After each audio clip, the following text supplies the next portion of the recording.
নবান্ন অভিযান শেষ হতে না হতে বিজেপির লালবাজার অভিযান ঘিরে ধুন্ধুমার। কাঁদানে গ্যাসে অসুস্থ হয়ে পড়েন সুকান্ত মজুমদার। বিজেপি নেতা কর্মীদের আটকাতে কার্যত দুর্গে পরিণত করা হয় লালবাজারকে। আন্দোলনকারীদের অনৈতিকভাবে ধরে লালবাজারে নিয়ে যাওয়া হয়েছে।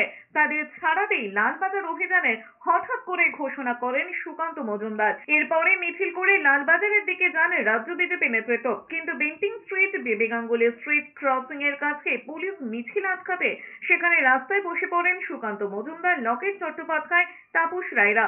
এর মধ্যে গার্ডরেল ভেঙে এগোনোর চেষ্টা করতেই সংঘর্ষ বেঁধে যায়। পাল্টা কাঁদানে গ্যাস ছড়ে পুলিশ। অসুস্থ হয়ে পড়েন বিজেপির রাজ্য সভাপতি সুকান্ত মজুমদার। কাঁদানে গ্যাসের ঝাঁঝে চোখে জল দিতে দেখা যায় লকেট চট্টোপাধ্যায়কে।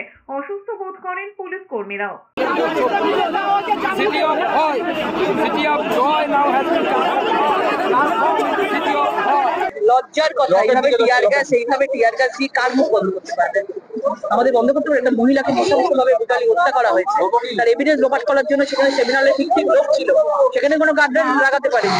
আজকে এখানে ব্যারিকেড লাগিয়ে দিচ্ছে আমাদের জন্য, মহিলাদের ওপর থেকে শুরু করে রাজ্য সভাপতির উপরে টিয়ার গ্যাস।